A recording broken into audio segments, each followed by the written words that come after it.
Another day of podcasting. I wonder what will be our final video of this batch. So much choice. A Cyberman one. A Sontaran one. A duh! Impossible.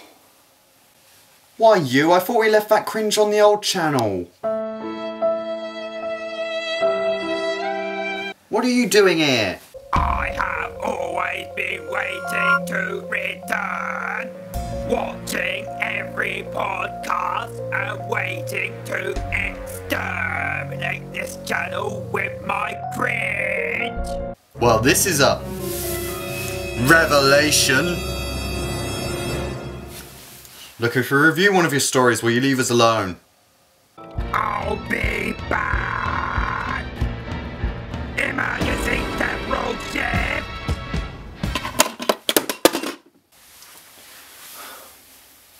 Comrade, the Daleks back and I know what story we're going to review for our final podcast. Oh, not that cringy Dalek again. I thought we got rid of all of that.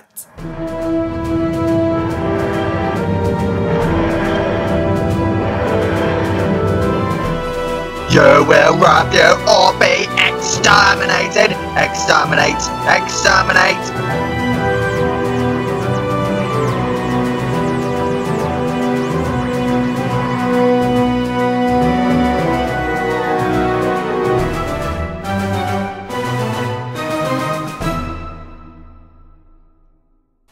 The Doctor and Parry land on the planet Necros after hearing about the death of Professor Arthur Stengos, a friend of the Doctor's. But in typical fashion, they land miles out. As they go, they come across a mutant, who said it was the great healer who did this to him, so they decide to investigate. But little does the Doctor know, this great healer is already expecting them. Join us as we talk about Revelation of the Daleks, which first broadcast from the 21st to 30th of March 1985, was written by Eric Stewart and directed by Graham Harper. I'm Conrad. And I am Nick! And we are the Eyes of Harmony with ridiculously high voices like the Daleks do the story. Yes! Oh my god. But yes, so, Revelation. The first Sixth Doctor story we're reviewing. So yeah. Yes. Hang on to your hats and stroke your little But he cat didn't have badges. A hat. You can stroke your little cat badge then. There you go. Hold on to your jacket. Yeah, and then stroke your cat badge. And Or your cat, but just in general. if you have a cat, yeah, you go can for it. stroke your cat. But anyway, yeah, so, this story. This Ooh, story. I like it. I do. There are bad points to Yeah. it, but I mean, I think the overall there's more good I think than bad in this story for sure. At least. I would agree to an extent, though I'm still possibly a little bit more mixed on it than because there are some good points to it, some very iffy points to it, and I know it's kind of middling to me. I don't think it's exactly like a standout moment or anything. But it has its qualities. I'd say out of the Colin Baker, it's one of the at least no, there's a lot. I mean, it's definitely. I mean, Eric Sword.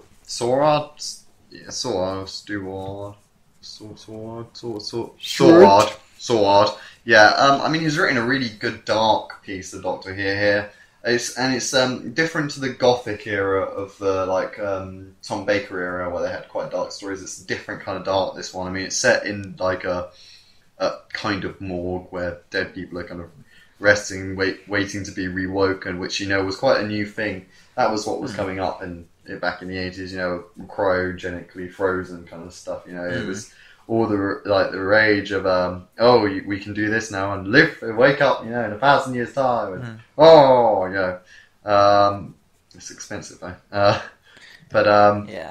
Yeah. So and the Daleks are here. I mean, I think they could have done something better with not putting Daleks in the title, but obviously this series was, in dangerous water, and they really needed to get Yeah. people watching it. So having Daleks in it. My issue with it, though, Yeah. isn't so much the fact that it's not the fact that it's in the title, but more how quickly they're thrown out. Like, because they try, at least in terms of like other characters, to have Davros as this great healer and be like this separate person, the Daleks to be kind of a force of good.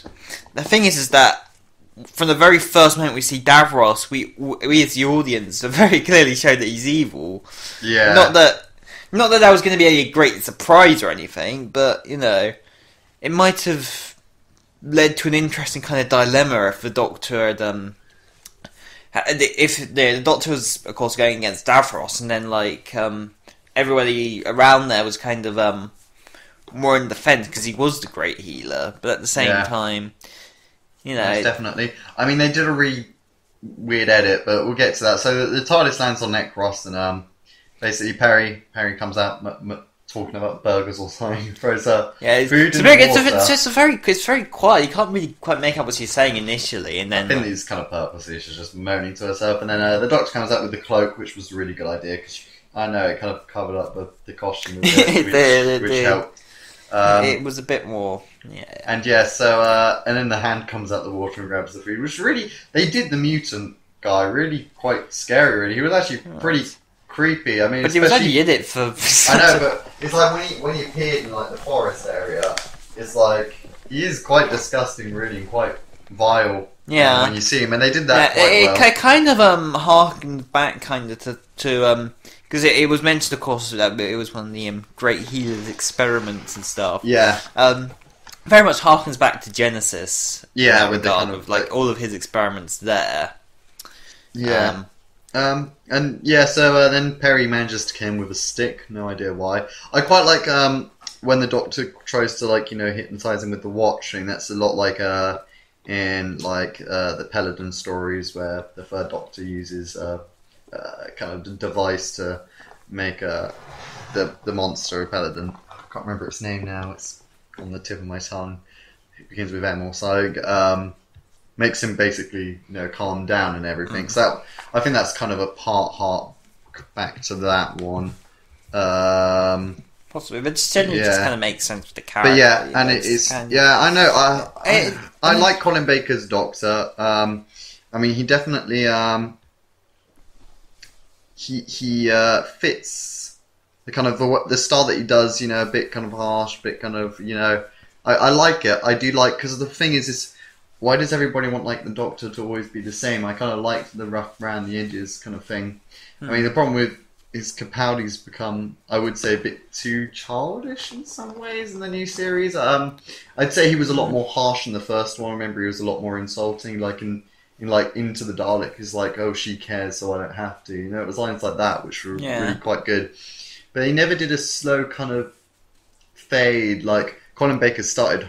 No, very, very spiky is what I'd describe it as, and then he became much more softer, especially with Perry. You can see there's a really nice story arc between him and his companion, because in the first one, there's she doesn't like him at all, and kind of in the mysterious forest they're joking and talking and laughing together, and it's really nice. Really. It's true. And another thing that kind of helps the opening moments. In some ways, is the directing. Graham Harper returns. Oh yeah, the directing is amazing. It's really fantastic in this story. You get some really nice angles, and that's one of the biggest things I noticed about the story, is that the directing was consistently really fantastic. But this opening for me is kind of messy. Not because of the Doctor and Perry walking through the forest or anything, but they keep cutting away to everything else. Yeah. It's like, oh, we're here in the forest and we're getting some nice moments, and then cut. Yeah. Oh, it's a DJ. Now we're seeing Davros. This is where I would have changed it. Okay, because there is a massive thing. I would have got rid of the radio guy full on, and I would have had it go straight to the mutant talking about the Great Healer. Then I would have had the Great Healer and then looking confused and snap straight show Davros. That's how I would have done it. If I still had to show Davros off early, I might have waited till later. I think in and general, I really would have had the Daleks, the only time the Daleks seen in kind of say we made this into 4 episodes, because it's kind of written like that, because I looked at the 25-minute mark, and that's when the glass Dalek showed up. That would have been a great first cliffhanger. And if they'd left the Daleks out of it, and the first time you see the Dalek was the glass Dalek, you know, that's how they should do it in the 25 episodes ones. Don't even show the Daleks to the very end of episode 1, like in The Chase when the Dalek comes out the sand. Yeah. Everybody's like, oh my god, and like it. Or Invasion of Earth comes out That was a great moment. Such amazing moments. But yeah, no, it just kind of lacks focus, because like we have basically what appears to be at the beginning like 4-ish different plot lines going on at once. You have the Doctor walking over, going to this funeral. You have Davros sitting in the chair watching over everything. You have the radio guy, and you have these rebel people who are just wandering in. Yeah, Natasha. Like it lacks focus in the first few minutes. Like you're confused, and also actually kind of fight, because you also have the funeral people. Yeah, it's all kind of messy. You don't really actually, and that's the problem I have with the entire episode. It's like not every plot line you have a chance to care. You don't so much care about the radio guy, because you don't really understand his motivations and stuff. I hate the radio guy in episode 1. I only like him. He only redeems himself when Perry comes in, because then he becomes actually quite a nice person. But it also, it's also kind of confusing in his motivation, because like initially he's kind of joking around with Davros, kind of appearing to appease him, and then immediately as soon as Perry gets there, he's like, full on like destroying Daleks and stuff. Yeah, it's kind of, what's his purpose? What does he want? But we don't get a chance to find out, because he stands up and gets himself killed, despite telling Perry. You know what? I think they added in the DJ later on. I think he was a later add to it, because I know it's like, Perry can't be here for these bits or something like that, you know. It's kind of doesn't seem to really fit with the rest of the episode. Also, like, I don't know, who would have a DJ in a funeral place? Exactly, it is so odd, isn't it? Who was the person who hired one? Whose idea was this? And it appears like everybody else is kind of annoyed by him as well. So like, who's paying attention? I mean, I really do like Clive Swift as Jobal. He has a weird kind of creepiness to him. He's not a bad guy, but he's also not a good guy. He's just creepy and right in the middle. Kind of weird, and he's really creepy around Perry. Like, oh, hello, pretty one. Like, it's creepy. And then I mean, Jenny Thomason as Tessa Baker. I don't know, she has a really long and weird name. The girl who likes him a lot. Yeah. Like, that's really well done. I really love how, like, Davros, like, twists her rejection into hate, and she ends up killing him by stabbing him in the heart with a needle. Like, Jesus. And then they kill her straight away. That was a great moment. Yeah. So they do, like, they get her to kill him, and then they kill her as well. Like, that is classic Dalek kind of stuff there. That is. At least they got the Daleks right in this story, and another thing that's really good about this story is they set up Remembrance of the Daleks. They do. Really, really well. Well, when you say really, really well... Well, I mean, it gets the ball rolling. Yeah, it gets the ball rolling. That's probably but the issue I have with that is that the other Daleks just sort of appear. Like, because throughout the story, it's mostly Davros' Daleks. Yeah, Davros' Daleks doing everything. And literally, the other relic faction of Daleks just come in with, like, behind the two guys, like, right at the ending scene. There was no build-up to them. There was no allusion to them. They just appeared and just, like... Yeah, they just said, we're going to... Dalek! Someone. Yeah, it was added badly, but I mean, I like where Eric Sora kind of sent it. Yeah, no, he set it up really well, and that's probably one of the best things from the end era of Doctor Who in terms of like I don't know, large changes to the overall thing. Like the Dalek Civil War was a great little thing in there. Yes, no, I don't want them to repeat it. Really, I think it's perfect as it is there. True. I would agree. We'll see. I wouldn't mind Dalek on Dalek fighting at least for like a story, perhaps. Yeah, well, I mean, with Series 10 coming up, I mean, will Davros appear in the Dalek 2-parter? Who knows? I would imagine, considering. Well, actually, because I think that because remember at the end, like Missy was like, "I've just had a brilliant idea," so either like.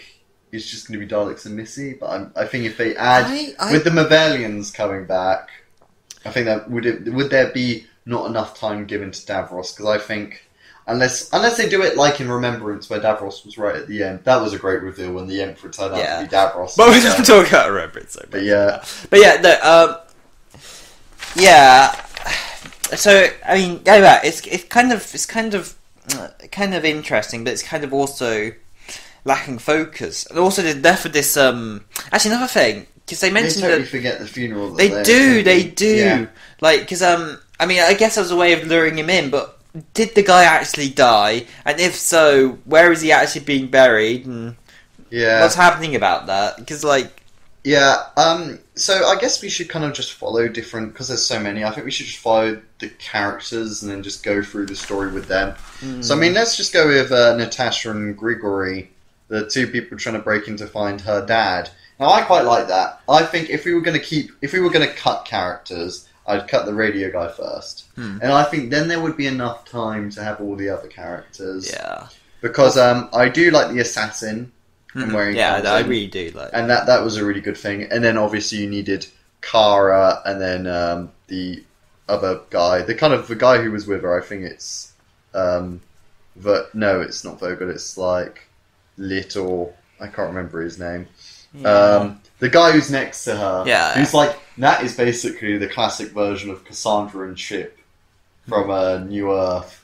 It's literally kind of the same thing, where it's like, yes, like just give a kiss ass to her. It's true. I sort of like them at the same time. Like, we don't really get like a good sense of really their characters. To be honest. Because like they enter in, they're fighting off people. You get to see that, but then they reveal the motivations a fair while after they start doing things, which kind of makes things. It makes things really confusing. Fun moment, actually, where they I'm pretty sure it's them. But okay, so they shoot one of the guards and they run off. So one guard, there's two guards with guns and two without. Okay, so the two guards are shooting at Natasha Grigory. They take one of the guys out. The other guy standing next to the soldier who still has a gun decides to snatch it from him for no reason. The other guy takes it from a dead body. That's fair enough, you know. He's down. But why would you snatch the gun when you can literally shoot them as they run? It's like such a weird moment. You like, just look out for it, and like he just snatches it from the other guy that just runs off, and then the other guy just stands there like, what do I do? I'll just follow them. But like, it's pretty funny. I have to say, the stand-up moment for these two characters, however, was when they faced the glass Dalek for the first time. Well, first off, like, they're in this kind of dark area. But as soon as you see the glass Dalek, like the lighting changes, kind of great. Purple. It feels First of all, it kind of makes it kind of have this modern feel to it in terms of lighting. It's really kind of a stand-up moment again in terms of the lighting. Second off, how they portrayed with like the father being the one inside the Dalek and it's slowly twisting. Slow emotions and then slowly turning into dark. You can see it happening. It's like really heartbreaking. It's heartbreaking. And like then she kills him and like, you know.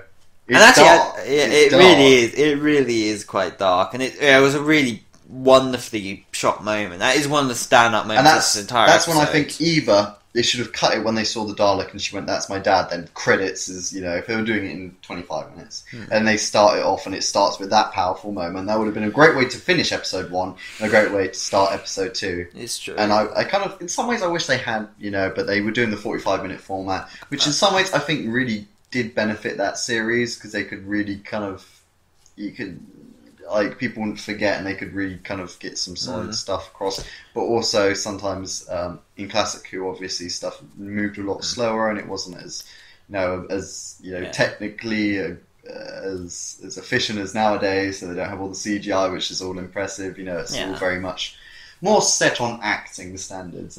But I mean, the directing is incredible here. I mean, there's some great following shots, moving camera shots. There's it doesn't just stay still and everything, you know. No. So that's kind of the Glass are like fantastic. Really, but I have to say, because they destroy it, and like actually that kind of, I guess, kind of transitions to one issue I have with like things is that the Daleks in this story are very easy to kill. Yeah. That is true. They die very easily. Like, they managed to have they're like, not, the Daleks aren't really the focus here so much. It is very much more of a Davros story than a Dalek story. But the thing is that Daleks, when they're on screen, I feel like always should kind of have a presence and always have like prove that they kind of have that power, you know.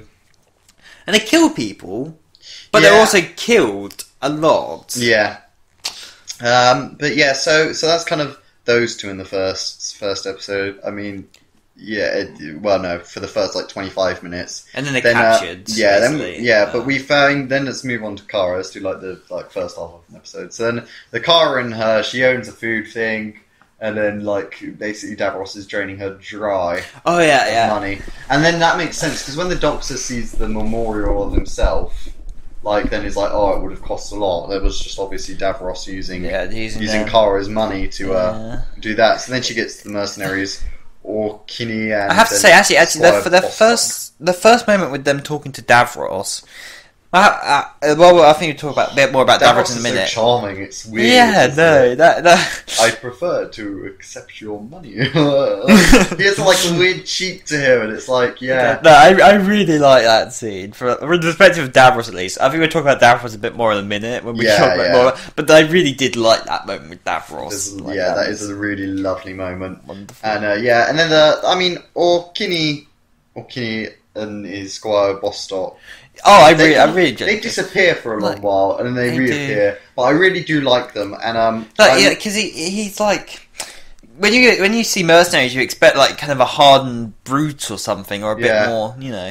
He bucks that and is very much more of a doing it. Yeah, he does it because he wants the honour of killing a horrible person. Really, I mean, in general, like he does it for the money which he donates to charity. That's why he's usually an assassin. Not that he takes pride in it, which is an unusual angle usually. But the fact that he's doing this more for the honour. Yeah, definitely. Again, it's an interesting kind of angle of it, you know. Yeah, I'd say I really did enjoy the character, and the acting of him was great. Like I really enjoyed. I'd say what he's wasted in this first episode is Colin Baker and Perry. Really, they do very little for like the middle. Well, they spent ages walking to the place to even get there. Yeah, the wall scene's pretty funny.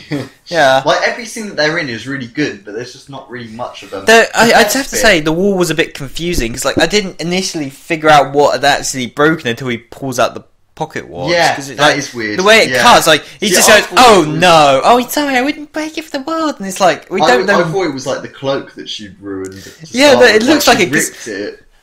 The way, but then he starts talking about how he really liked them. Like, okay, that doesn't really make sense for a coat which he's just wearing for the funeral. Yeah, I know. That's what I thought. You know, it led me on to believe it was like the cloak because she was standing on it. So she ripped it with a... Yeah, that was weird. That was an odd... But the best bit is when they see the death and they start to actually like think of, oh, what would happen if the Doctor died here? You know? You know, Perry would be stuck here. She can't fly the TARDIS. They really went into actually quite good detail. It was really, in that moment, Colin Baker's kind of reaction to his death which kind of got me on that. Because it's like, oh no, I thought it was good for another few generations. And like, just the way he acts that, really well done. He is an excellent actor. He is the most underused, wasted Doctor in history. I'd definitely say he was wasted. Yeah, in that regard. You know, at least he's got big finish. You know, for them. But you know, it's not the same as seeing it on screen. I would have loved at least the Lost season, for instance. Like that looked amazing. And that would have been great to see with, Ice Warriors returning. You know, can you just imagine Colin Baker's Doctor facing off against Ice Warriors on screen? Yeah. Which would be their first appearance in the third Doctor era. Yeah, it would have been beautiful. Not counting the Heart of Solace returning as well. You know, they were going all out with that season. Celestial Toymaker. Like the best sounding season got totally pooped on. Yeah. Why? But anyway, his reaction to the death is like, it's not. It's just more. It's more subtle. It's not like he's really truly like. It's just more of a. You can see it in his face. It's more surprised, kind of shock about it. Really. Yeah. But yeah, and then it collapses on him, and that's That's really bad because like it breaks apart and then comes back together. It's like it's obviously not rock. Yeah, well, you can kind of even before like that happens, you can kind of see it kind of swaying. Yeah, I liked it when it was swaying, and all that, and it crushes him, and then like it's odd because like how they go about that scene was like, okay, the Doctor's not crushed, but he's not crushed, and then like Jobel comes up and he's like, oh, I'm sorry, he's had it, and then he returns, and then Davros is like, oh, it's all going exactly as planned. Like, okay, that's a very odd diversion. So the Doctor gets crushed, not injured, and gets up. It's all part of his plan. But it's to interest him because he knows that. Then he knew that the memorial was fake then because it fell because it wasn't real stone because the Doctor says it. If that was real stone, I would have been scuffled or he probably uses a different word, but it was basically if it was real. I'd be in trouble, so someone's obviously set this up to get me interested, so blah blah blah. But yeah, I mean there's that really weird bit when they're walking towards the funeral place and there's that random Dalek outside which is just kind of goes past. Yeah, it's just and then disappears. Yeah, like what are you doing out here? What I do like is they don't do any of this, they don't know who the Doctor is, like they know straight away it's the Doctor. And basically there's an audio adventure where like this sixth Doctor meets Davros, which is set before this, so that's why the Davros knows it's the Doctor straight away. So they don't do any of this regeneration rubbish. But it's not like in terms of Davros, they mention the other ones. The other Daleks don't know. Yeah, they don't know because in the audio drama, it's they already the cream and gold ones already know who the Doctor is because it's with those Daleks. But yeah, it's basically set between Resurrection and Revelation with the Sixth Doctor. So that first meeting between those two Doctors actually happens in a different story, which makes a lot of sense because, there's when the Doctor arrives, it's not like it's Davros, and he's like, "Who are you?" He knows it's the Doctor straight away. He's like, "Excellent."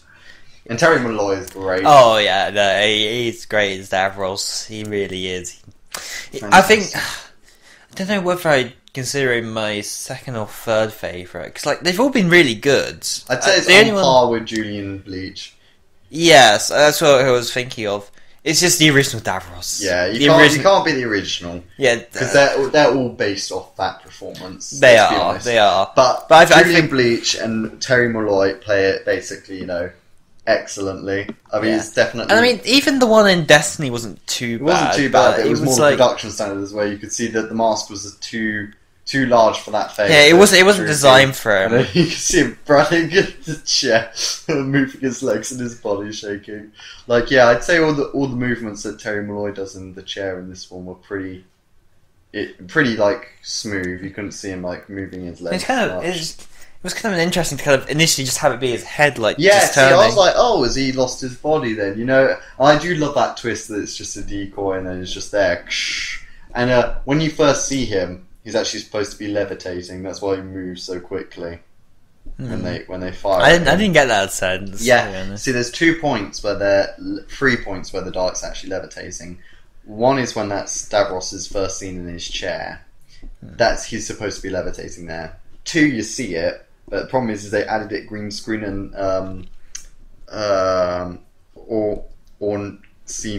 Orsini, his legs are too big and it kind of goes behind it and you can see it's just not right, but it looks decent if you don't concentrate on it exactly, if you're concentrating on the laser hand paralyzing, it looks okay. The third time is when Natasha and Grigory die, it's coming through and then basically it shows an angle where it's up in the air and you get confused because you think it's just a massive Dalek, but actually no, it's supposed to be levitating, that's why it's in the air firing down on them. But it wasn't shown that well, really. It wasn't. And many people still think about Remembrance as the first time they really levitated. Yeah, that was the first time where we kind of the Dalek levitate. I mean, we definitely saw Navros levitate. I mean, it was right there on screen, so But yeah, Remembrance, what a cliffhanger. But anyway, yeah. So Davros is great in this. I do love the decoy, and it's the first time he actually uses his own paralysing stuff. With like his from head. his eye, and Yeah. then from his It doesn't really use that again, though. yeah. Also, the great moment where he loses his hand. Yes, That's the thing and it has, and that's continued to today, like Yeah. with the metal hand and stuff. Yeah, the metal hand got given in an audio adventure as well. That's when he got that. But yeah, I love it how he's got that metal hand. It's great, Yeah. great continuity to follow on from this one. And yeah, just the conversations between Davros and Colin Baker are pretty well acted, really. They are definitely. And yeah, I really do enjoy Davros in the story. I guess I think he's done better in other stories, but I enjoyed his performance here. Yeah, I mean, Remembrance is okay, but it's so short that there's not that much to it. Well, no, yeah, I mean, he can't. I think in Remembrance, it's very much for him. It's short but sweet. It's like he doesn't need to be in the rest of it as much as he is, though he kind of is in the rest of it. Yeah, so I mean, they slowly kill off people through the story, really. So I think it's Jobel who dies first, really. That's the big. And then Tassum, Beaker, whatever, she dies. That's a great moment where she's running off crying. And she's like, "What have I done?" And then they kill her, and it's like, "Yeah, boy, Daleks." Yeah, that's when I love them, you know, because like you feel bad for her, but you like kind of understand because he was a massive dick to her, and then it works. And then basically the two assassinators get caught. And then Kara comes, just like, and then like that was a great moment where he was like setting it off and just like, no, it's a bomb. I was like, I was just trying to get rid of, make sure that it happened. Yeah. Like, and that was good. And then he stabs her through the heart. Yeah. You know. I mean, there's several really good moments in this story. And then the DJ dies, whatever. Actually, one small nice moment, actually, go back a little bit, but like, as the Doctor's about to head towards the hall, and he's talking to Perry, there's just this one scene of the Doctor, like, talking about stuff, I can't remember exactly what he says, and Davros is just on the screen laughing at him. Like, Oh, yeah. Yeah, no, that also, when the radio guy does die, though, like, Colin Baker hears it, obviously over the transmission, just pauses, and is like, you know, like, why? Why? No, he'd never actually met the guy. Yeah, but it's like, sad. Yeah, I know that's like the thing is, people miss all these Colin Baker moments. Like, there's such great moments even in the bad stories. There's still good moments in them, and people just look over it. Yeah. You go, oh, the costume. Oh, like thing is if you're actually watching it properly, you don't actually pay too much attention to the costume. No, you don't. I barely notice it, really. I mean, like, it really doesn't, like, it's not as bad as doesn't people really make impact out. much. I mean, I'm not saying it in any way it's good, but I mean, it's not as bad as people make out. Actually, just saying about the DJ's death, the fact, like, they were fighting with the Daleks, and then he tells Perry to get down, and just to stay down, and then when he destroyed two Daleks, he just stands up. And then he gets, and then he gets killed. He gets killed. It's like, That's kind of a ridiculous death. Yeah, I think they should have just shot through the table, or just like kind of in a parting of the ways. When all the people are dying, getting shot through the little board that they've made. But so then we're at the final scene. Actually, just a few other things quickly. First off, there's kind of an odd watching game in this, to where the radio DJ was sort of watching Davros was sort of watching everybody else, and then it's kind of and all these odd. cameras. There's a great scene where they walk in and Colin Baker just sees the camera and he kind of looks at it and goes like, It's like nothing said, but he just looks at it and it's like, And I love that. Another thing, which is done, I think, maybe a little prematurely, but the leader woman. I'm not good with names, but which one? The rebellion or no, the Kara. When it's revealed that she's kind of got her own kind of evilish ambitions, I mean, it's a nice twist, I thought, but maybe a little early to reveal it. But it was kind of I think it was kind of a nice twist, actually, that she had her own kind of ambitions. The thing is though there were too many characters. I'm not going to argue that there weren't. At least they all had some depth to them. They all had a bit. They're not like sometimes in New Who now you just have a character and that's their trait and that's it. That's all you're getting. At least with these people, they all had secrets and all had different kind of personalities. Like how like they added the radio guy's granddad went to Earth and then brought back tapes and stuff. You know, like it's cool stuff really in here. But anyway, yeah. So then the two Doctor guys decide to call the other Daleks because they don't like Davros and whatever. Which It's I mean, they're like, out of nowhere. Those characters. I didn't even really entirely understand catch. if Joe did it. Okay, like characters who've been given backgrounds, but these two random Doctors out of nowhere who hadn't really been in it much. Yeah, I mean, they discussed with Jobal about the about possibly rebelling, like they were that Yeah, one they scene. mentioned it to him, but like. And then you know, he dies, and then the other guys just kind of disappear. And like, I didn't even really catch the fact they called the other Daleks until the other Daleks appeared. Yeah, it was all done really oddly. Like, yeah, it was odd. It was odd. I didn't. But yeah, the Doctor uses a gun for a rare time. Here, shoots a Dalek eye stalker off, but it's not as bad as like shooting a human or Time Lord. Yeah. And then he also punches. Yeah. See, but thing is like even like Pertwee's Doctor did all the hands-on violence. I mean, throwing someone is pretty violent. You know, like you can still break bones when you throw someone and stuff. You know, it's not like it's as less harmful than punching. But yeah, no, this is a moment. But like they do a rare moment when the Doctor does use. Yeah, but like he puts Perry right in line of danger, so he just shoots the eye stalker off, and then he makes Perry go put the bomb on the Dalek. You know, like there's like, and I see it like there's 5 men cowering behind machinery while this, you know, woman in high heels runs over to a Dalek, puts a bomb on it, and then runs off. Yeah, that was a bit like, okay. You know, yeah, if she wanted to do it, sure, but you know, it's a bit random for the Doctor to put Perry in that line of danger. I have to say that the overall finale kind of moments, it does kind of build up fairly nicely.